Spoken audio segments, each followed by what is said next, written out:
Hey there everyone, it's Anthony back with another video here on Single and Placing. Hi, I hope everyone's having a fantastic day, weekday, weekend, whatever you've got going on.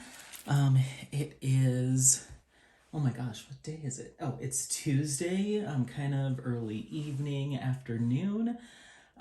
Just finished with work a little bit ago, and I am doing a little whip and chat here. And this is actually part 2 of our series focused on WT Benda.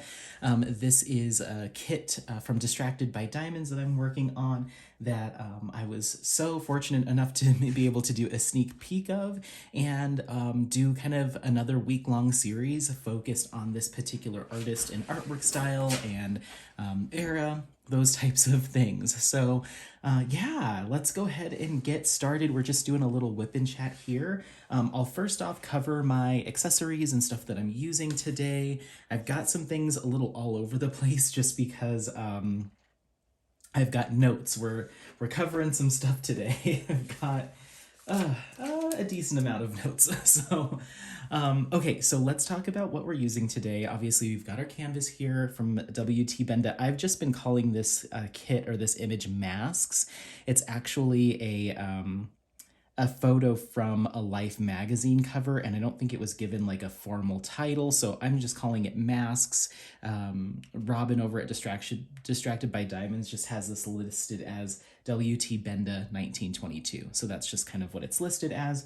I've got my drills that I'm working with here in a Mooney made tray. I've got my pens here. I've got one from, oh, actually, these are both from Enabler's Outpost. As you can see, they're two very different sized pens. I've just been playing with some different sizes to see what feels more comfortable. I'm kind of liking a bigger pen, but we've got everlasting tips on both sides, single, and then 3 and 4. I've got regular pink wax in this one. I've got Patty Wax Super Sticky in this one, and then I've got glue dots in this one, and then Enabler's Outpost Chit, and I believe this is pineapple in that one. So that's what we've got working on or going on here as far as our accessories. My washi tape is from Scotch. It's just their regular glitter washi tape. I thought it would look cute. So yeah, we're approaching about, I'd say 40% or so of this kit completed. And I thought I'd go ahead and keep working on this section here. This is actually just the last section after her dress. And I kind of wanted to start doing this whip and chat when I got to that point because I kind of want to leave. I wanted to show a little bit of what I've been doing with the dress as far as enhancements. As you can see, there's a lot of glitz going on over there, but we should be able to have a little bit more glitz here, but still save the surprise for the dress. And there's going to be some other pieces in this kit, but I've really done probably the most enhancements on this canvas so far that I've ever done before. And I really wanted to bring that 1920s just kind of like really glamorous kind of look to this kit, because I think that's what WT Benda was kind of going for in this artwork. And so I just wanted to kind of bring that to life, just kind of give it almost an encrusted look in certain areas. So yeah, that's what we've got going on. What's going to happen today in this whip and chat? Let me go ahead and get place in here. So what we're going to be doing today in this whip and chat is just going through some of the kind of touch points in WT Benda's life, talk a little bit about his style of artwork and kind of his progression throughout his career. Not a super deep dive by any means. I probably have maybe 5 minutes of talking points to go over, so not a lot. And in fact, even though he was pretty prolific in his time for the space that he worked in, there's not a ton of information. I don't think he was necessarily an artist that people were like clamoring for to collect his pieces, those types of things. He seemed a little bit more of like a designer, kind of an artist that really was popular in kind of the marketing and like publication scene, not necessarily for like, masterpieces in a traditional sense, if that makes sense. So there's actually not a ton about him, but he's also a really interesting person, and I'm hoping that even after I do this whip and chat and kind of do this series,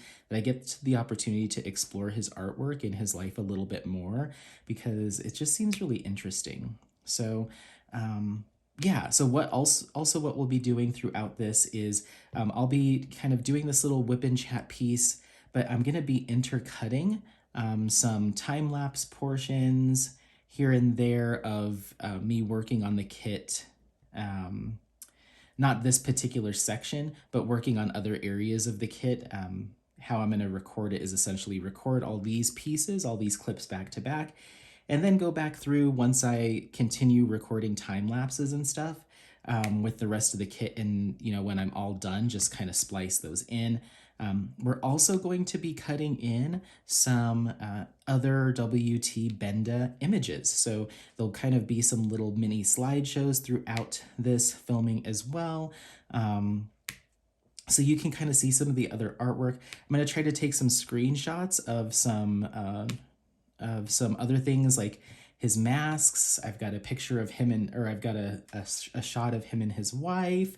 So just like to help paint a little bit a picture of his style, and hopefully you find that really interesting. So it's not going to be a full whip and chat end to end. This is really just kind of like, in my head, I'm envisioning like I'm sitting on a couch and I'm just like, now take a look at this clip. And then once the clip's over, I'm like, welcome back. I'm still here. Let's talk a little bit more and move on to the next, like, little vignettes almost. So hopefully I can edit that together in a way that makes sense. We'll see. But yeah, I hope everyone's doing well. I hope you really enjoyed that sneak peek, or that, that little first look at this kit. I'm curious to hear, I'm sure I'm going to be looking through some comments, as this goes up, but I'm curious to hear what people's thoughts are. I really think this is an image that's going to speak to a lot of people. It's just a lot of fun, and it's really, there's some drama and there's some mystery and there's some glamour. It's just really cool. So 29, let's see here. I've got a dog that's dreaming behind us. So if you hear little scratches and breathing, that's his paws hitting the kennel. He's shaking his little paw and dreaming behind us. It's really snowy out right now. It's very, very wintry, and he's just, even though he is a high energy dog, he has been he's been in a little bit of a hibernation kind of mood the past couple days, like during the day. The snow seems to really like put him in a relaxed mood, which I'm here for. I need a break from all those energies. Okay, so yeah, let's go ahead and dive into it. So I just wanted to provide a quick recap from the sneak peek. I kind of covered some high level stuff with you all, but if you didn't watch it or you need just a little bit of a recap, WT Benda was born in 1873, and he's a Polish painter, illustrator, and designer. So he moved to New York right around 1902, and really kicked off his career as a publication illustrator and in graphic designer, essentially. So yeah, he just kind of hit the scene and really became popular for his kind of unique style of artwork. And for whatever reason, he just became pretty in vogue with a lot of different publications. He started to become more sought after right around 1905. So only after like 3 years of being in the New York kind of scene, he really started to become more popular. And he did a lot of work for various publications. Collier's was a popular one, McCall's. He did work for Good Housekeeping. And then he even did work for Life magazine, which is where this particular image comes from. This is actually an image from a Life magazine cover. So yeah, like I said, not titled. And I'd be really curious to know, like, if he was featured at all within this particular magazine, or this edition. And it sounds like when he did some covers for these magazines, a lot of times he was doing some interviews, or he was doing even more illustrations within the magazine for a particular story they were trying to tell, or a spotlight they were trying to have on a particular subject matter. So he was kind of like really ingrained into these publications. Like when his artwork would be on the cover, there was a lot of times where he kind of was the leading man within the magazine as well, just depending on what their topic was that they were covering at the time. But yeah, it's really interesting. He kind of seemed to be pretty big in the magazine scene. So magazine scene. So yeah, he was known for bringing, like I said, a lot of mystery, a lot of glamour into his artwork. At the time, from what I was reading, and I'll put, I guess I can list my sources. I'm pulling the majority of this from obviously Wikipedia, and then there's a couple of videos on YouTube from various people that just kind of give a little blurb about his life and times, and then they just go into like a slideshow of his artwork. So I've watched a number of those. There's one other thing that I watched we'll get to towards the end of this video. I think I talk about it towards the end in my notes. That was really cool. I'm excited to talk about that, and I'll put a link for it. But yeah, it seems like at the time, a lot of the imagery was focused kind of on that, like it was kind of that all natural, not all natural. It's hard to, I don't know exactly how to describe it, but think of like Alphonse Mucha. That kind of style of artwork was still very much bleeding over into the 1910s, 1920s.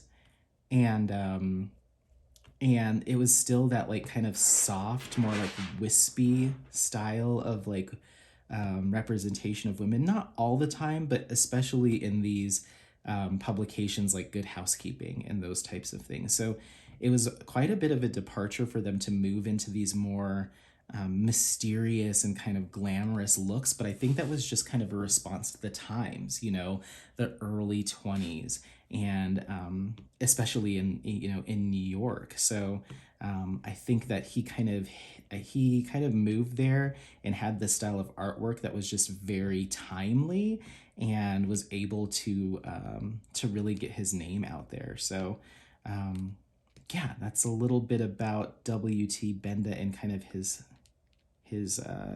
stylings as it relates to illustration and design for publications. See, that went fast. So beyond that, as far as his artwork goes, Benda is a Polish native, and he relocated to the U.S. I have the year. I think I have the year. In 1899 is when he moved to the U.S., or he visited his aunt in L.A., it seems, and then was only there for a short while before relocating to New York, and then he never left. Once he came here, he stayed.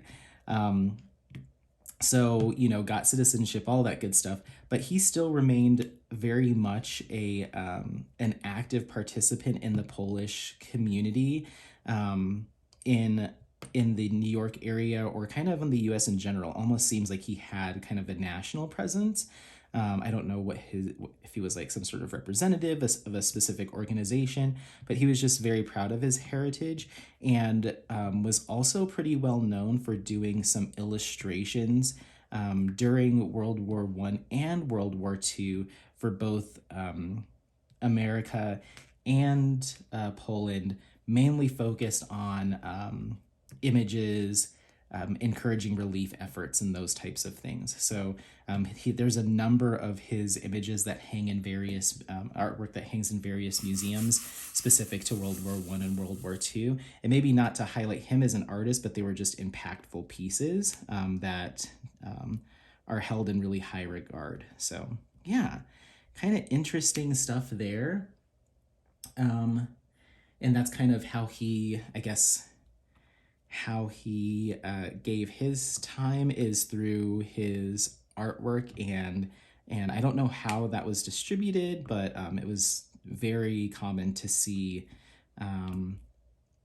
war images, relief, advocacy for relief efforts images by WT Benda in a lot of different places. So that is kind of the breakdown for his artwork. So or as far as like the paintings, the illustrations, it's a very high level overview. And like I said, I'm doing the best I can to pull the information that I can. There just isn't a ton. There's enough that I think I can chat about it for a couple of minutes, but you know, not necessarily a deep dive. But I think he just, like I said, I think his stylings and his artistic abilities really coincided well with the times, and I think that's what really made him super super popular. Now, to say that he might be like a legend and someone that has stood the test of time, I don't know about that, but I think that this style of artwork speaks to a lot of people. There's so many people that like that kind of 20s vibe, that art deco kind of vibe. It's giving me like Tamara de Lempicka as well, which is maybe why Robin really was gravitated towards it. But I really like those stylings, and I think they translate super well into diamond painting, and especially, well, I mean, with squares too, but this is a round drill kit, and so I feel like I have more at my disposal from an enhancement standpoint with round drills. So I really took some liberties here, because I just was like, this needs to be glam. This needs to like be really, really glitzy. Not too much, but I kind of want to really surprise, you know, someone that sees this with just how much shimmer and kind of drama there is in this piece, because the artwork itself already has so much. So I kind of wanted to add some dimension to that. So anyway, so that's already, how far along are we? I can't see. I can't see the timer. It's in the little cradle. I'm not sure how far along we are, but that's already kind of halfway through what I wanted to cover in this little mini whip and chat. It's less of a full-on whip and chat. We're not really talking about life stuff here or anything. This is mainly to spotlight Benda and kind of the kit itself, and how I think it relates to diamond painting. So I'm just trying to, I'm refining this as we go. When I did Composition Monumental, we kind of really went into like all the other kits that I'm working on. And then I look back and I'm like, well, now it kind of lives in that time. And I don't want to, I kind of want to make sure that these videos, these series videos, aren't really tied to a specific like time when I'm working on this or that. So it's just kind of a highlight of the artwork in the moment. So yeah, let's go ahead. I'm gonna just finish up these G's here. I guess I can say, you know, since I'm working on the kit, these drills are fantastic. I'm really enjoying working on these rounds. I've never had any issues with Distracted by Diamonds round drills. There's been a couple times where in, I think it was at Yellow Frida, where like there might be a color where I notice like one drill's like a little bit smaller or something like that. But this is really nice, and I'm loving the sparkle that they're giving off.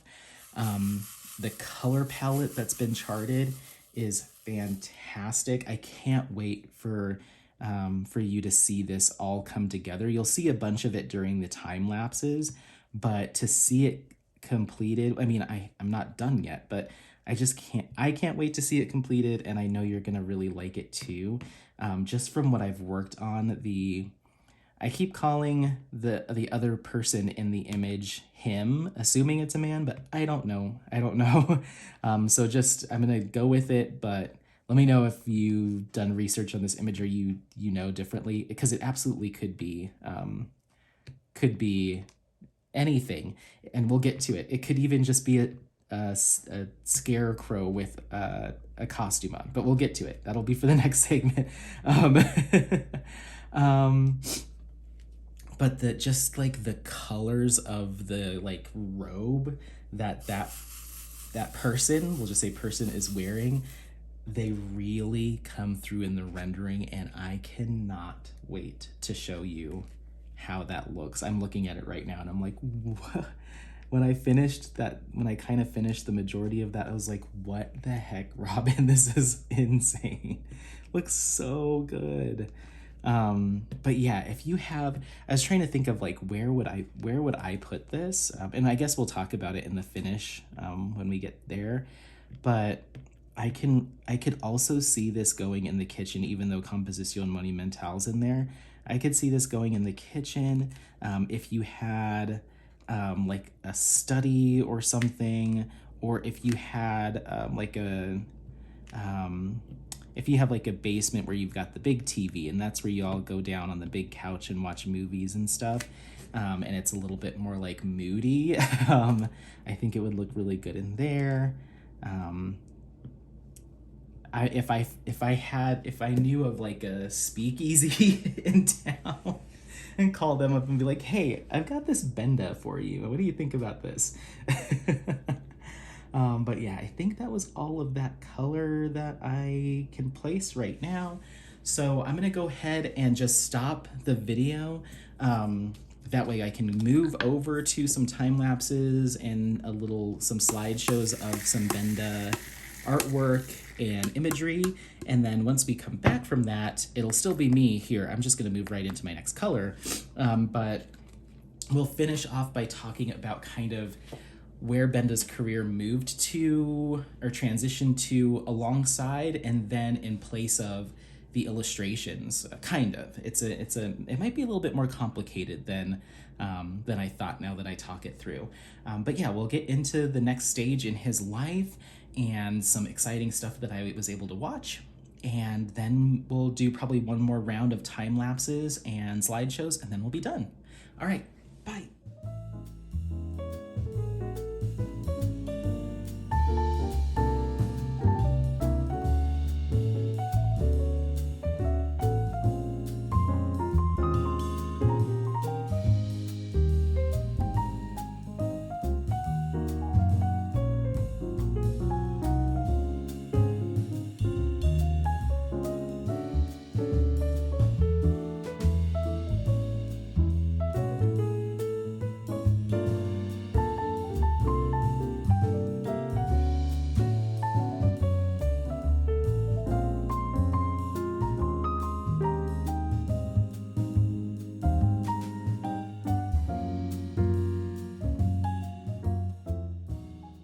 Okie dokie. I'm so sorry about the wiggly camera.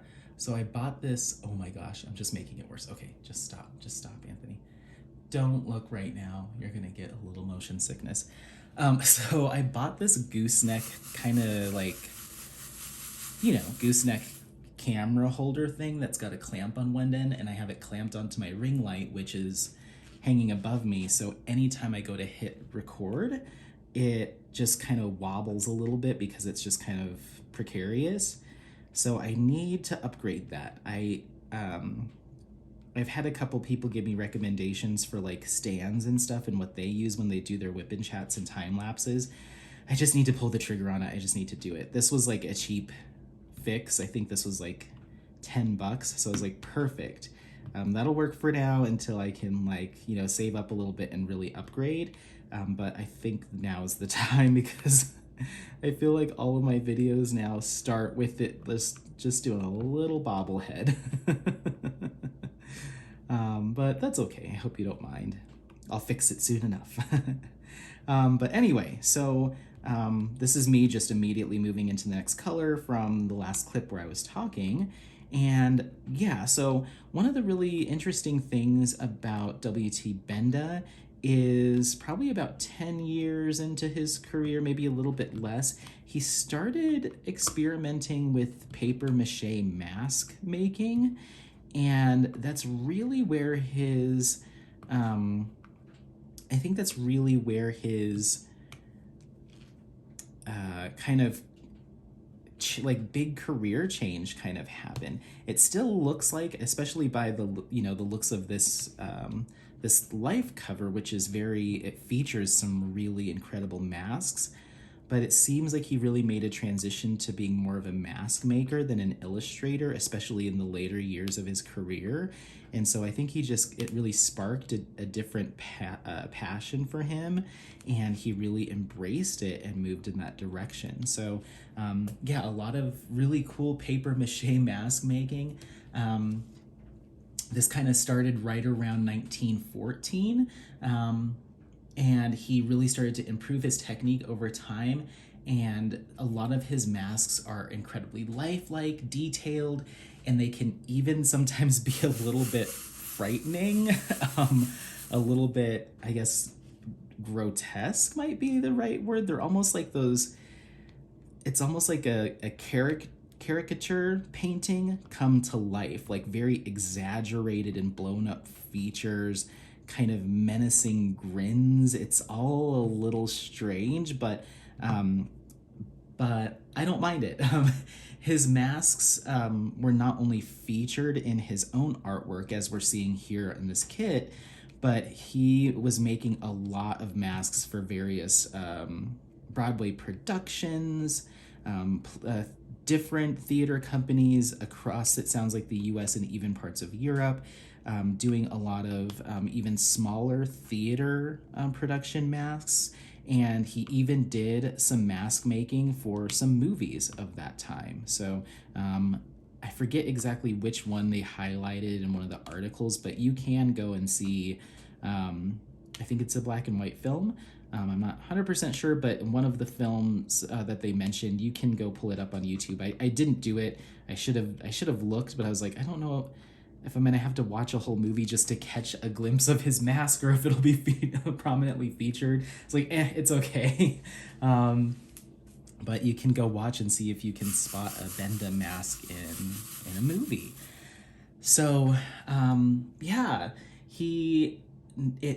like later in his years, like I said, his mask making and building his technique around that really kind of took over his life from a career standpoint. He even wrote a book on some of his techniques, because he was just kind of renowned for the level of detail and expression and stuff that he was able to get out of his masks. So yeah, that's kind of it for that. However, one last thing that I did watch, and we'll talk about it for a bit, is there is a film from 1932, so 10 years after this image that we're working on today was released on Life magazine. 10 years later, he was spotlighted in a film, and I think it's a longer film that kind of highlights some various either theater, costume, and mask design or artwork. It seemed like it was almost a vignette in a larger piece. And I think the film in general had a lot of different artists in it, but there's a little like four-minute clip within this larger video where Benda is featured, and the segment is called Changing the Face of Things.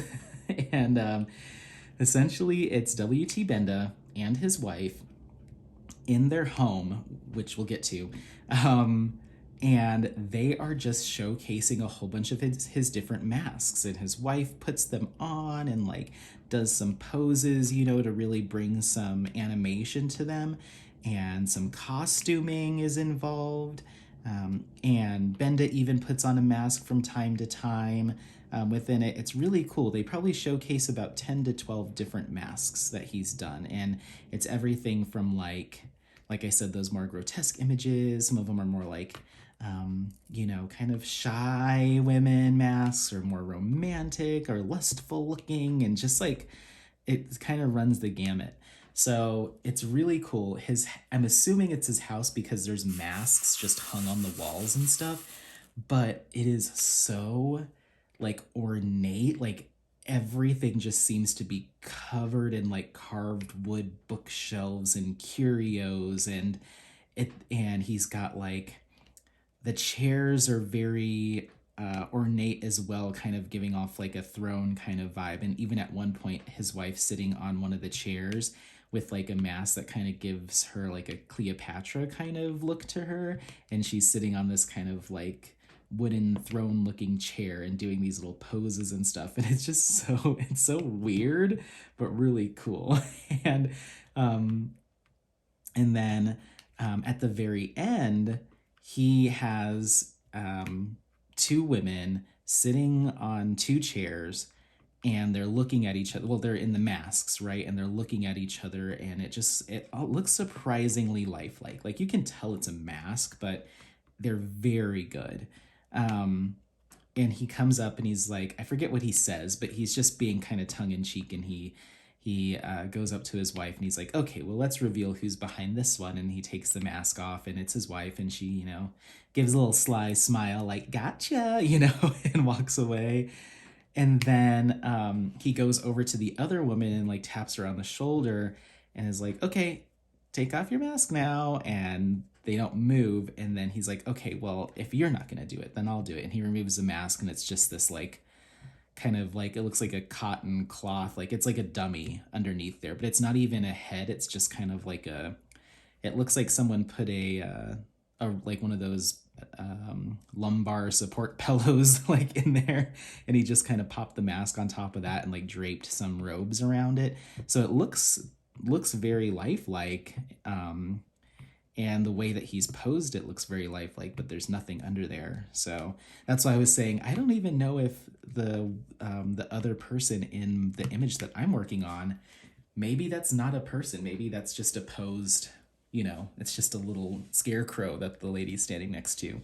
And the more I looked at his wife in that video, and then I look at not only this image, but the other images, she definitely could pass for being a model for some of this artwork that I've seen of his. So I'm not sure if it is her, but it wouldn't surprise me. I wouldn't be shocked to hear that she is the model for a lot of his images, because a lot of them do have the same, like the female subject in a lot of his artwork kind of has the same features, that same skin tone, fair skin, and just has that kind of, she had that look, like that kind of sly smile kind of look to her. And a lot of his images have that little cheekiness there. So yeah, I really like it. It was been a lot of fun to kind of explore this. And this wasn't necessarily a deep dive, but I did kind of pull from everything I could find. I'm sure I'll learn more over time. And I really hope that Distracted by Diamonds decides to incorporate some more of his artwork into their offerings, because there's a lot of really cool stuff. If you're a fan of Tamara de Lempicka, if you're a fan of is it Henry Clive? Yeah. And then like just that kind of 1920s style, very kind of, even before that, even more like Art Nouveau, Art Deco, like those kind of eras. I think you're really going to like this. It comes from kind of the same time as Composition Monumentale, and I feel like a lot of the same colors and attitude are here, but they're completely different styles of artwork. I mean, that's a very abstract piece. This is a lot, this is just kind of impressionist. Is that right? I think so. And just a lot of glam. I love it. It's a lot of fun. So of course I've been working on like the forest greens and the dark greens and stuff while we've been chatting. But believe me, there is some color to this kit, and because it's kind of almost like they're in the shadows, right? They're in the darkness. I almost, in my head, I'm envisioning them in some sort of like, in some sort of like dance hall, or they're at some sort of themed event, or this could be an act from a play, and the stage is just set really dark in this moment. I'm not sure. I'm trying to figure out, where they are, what space they're in. But there's a lot of shadowiness to this image. I'll try to throw up the original image again so you can take a look. But I'm curious to see how it gets rendered out. But you can see, and hopefully you can see it in this image that I'll pop up, but just above her, what would that be? Let's see, if I'm standing like she's standing. So above my right, or I'm sorry, wait, my left shoulder, above her left shoulder, the figure in the image, in the costume, they are, whoops, I just dropped that diamond. They are reaching their hand up kind of behind her. And I don't know if it's to grab her mask, or I don't know what necessarily they're doing, but it's very ominous. I wonder, it's been a little bit since I recorded that unboxing. I'm so sorry. I'll have to go back and look. I wonder if I called it out. I'm sure I did. If I didn't call it out, there's just an ominous hand behind her, and it's very, when I look at it, it almost kind of creeps me out a little bit.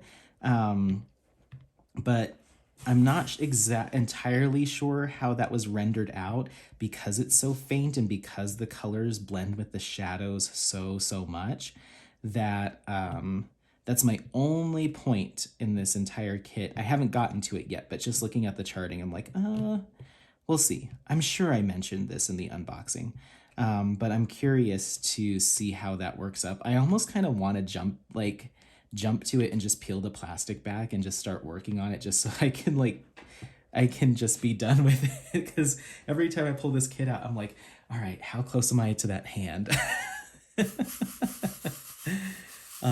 That's one. And then the mask that the figure, not the woman, is wearing.